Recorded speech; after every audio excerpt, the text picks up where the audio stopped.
Então, gente, esse aqui eu quero dividir com vocês, é o meu troféu de garota bumbum. Tá faltando a parte de baixo, porque o meu amigo Will, de São Paulo, me pediu emprestado, e aí quando ele mudou de apartamento, não sei o que, ele perdeu a parte de baixo do meu troféu, que estava escrito Garota Bumbum 1986, primeira Garota Bumbum 1986. Como vocês sabem, eu fui atleta e, sendo atleta, tinha uma bunda exatamente assim.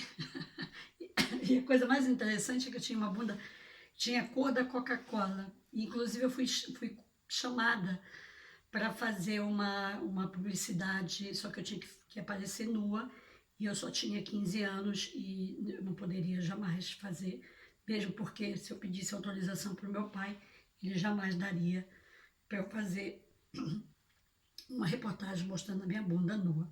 Mas eu, ali, logicamente, eu já estava com 18 anos, eu conquistei esse troféu em várias etapas, com outras meninas muito bonitas, loiras, lindas, maravilhosas, mas não havia uma bundinha como a minha. Ou seja, foram 5 etapas, acho que 5 ou 6 etapas do concurso, e na final, eu fui para a final. E na final eu estava completamente tranquila, achando que eu seria somente o segundo ou terceiro lugar, porque tinha mais duas meninas muito lindas, né? De rosto, de cabelo, loira, branca, morena, uma loira. Inclusive, as duas ficaram segundo e terceiro lugar, e eu fui o primeiro lugar. O interessante desse concurso é que eu fazia na época, essa é uma outra parte minha, eu fazia imitação da Grace Jones. Então, eu adorava, né? Então, quando eu ia para a discoteca, eu montava o meu cabelinho como o da Grace Jones, e eu fazia algumas imitações de Grace Jones, como dançar e tudo mais. E aí, nesse dia que eu fui participar da final do concurso, eu simplesmente venci o concurso, e aí como levar o prêmio para minha casa, como mostrar para o meu pai o troféu e todos os prêmios que eu ganhei, porque eu ganhei um aparelho de CD, eu ganhei dinheiro, eu ganhei roupa, biquíni, ganhei um monte de coisa bacana. E como é que eu ia mostrar tudo isso para o papai? Bom, usei uma tática, a minha inteligência me fez chegar em casa, né, de noite, inclusive tinha a Ivone nessa época comigo. Eu cheguei em casa e falei para ele: papai, eu ganhei um prêmio, eu ganhei um concurso e tal, e olha que eu trouxe para o senhor de presente. Aí o dinheiro eu dei para a mamãe, o aparelho de som eu dei para ele, entendeu? E eu fiquei com o troféu e as roupas, que era a única coisa que me restava, né? E, e foi uma vitória bacana, porque você vencer um concurso de beleza sendo negra, isso em 86, é uma coisa maravilhosa para a época. Imagina se, imagina se fosse, não, fosse hoje, seria até mais fácil, eu acho, né? Seria mais fácil vencer o concurso. E nada, eu ganhei esse concurso, depois ganhei o concurso de verão, né? E aí depois já era manequim. Inclusive tem umas coisas que aconteceram comigo em Salinas, Mosqueiro, que quando eu andava na rua, eu parava o trânsito. Não estou brincando, gente. Literalmente, tem amigas minhas que podem confirmar, eu literalmente parava o trânsito de tão perfeita que era a minha bunda, entendeu? E com isso eu parei alguns trânsitos, né, nos balneários lá de Belém do Pará. E é isso, essa minha fase de Belém, da minha adolescência, da minha infância. Mais ou menos eu tentei resumir um pouco, lógico que tem muita coisa aí, né, que eu poderia contar, mas também ficar contando um monte de porrada que eu peguei, um monte de... não faz senso, né? Mas faz parte da minha vida.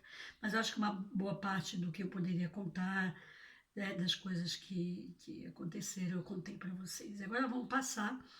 Então eu quero finalizar essa parte de Belém. Se eu lembrar mais alguma coisa, depois eu gravo outro vídeo e falo para vocês, né? Mas dizer para vocês que sempre na minha vida eu sempre tive os anjos que me seguiram. Por exemplo, quando na época do concurso tinha o Carlos, que é meu amigo lá do Bengui, cabeleireiro, que depois casou com a Cleide, né? São pessoas que estiveram comigo nessa festa maravilhosa, nesse concurso. E aí foi muito bom. Aí aconteceu um outro fato que é interessante, na época do carnaval, isso, que eu estava desfilando na escola de samba, fui para lá, eu e a Ivone, eu só de fio dental em cima do carro, lá me esbreguelando.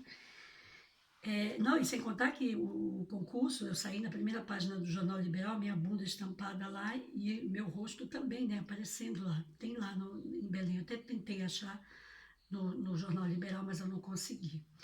Mas eu sei que tem, porque eu saí em todas as primeiras páginas dos jornais aquele dia, né, no dia seguinte. E aí, quando eu participei do carnaval, que eu fui em cima da escola, de um carro, né, da escola de samba, então a televisão vai e filma exatamente a minha bunda, passa pelo meu rosto e aí filma a minha bunda, né?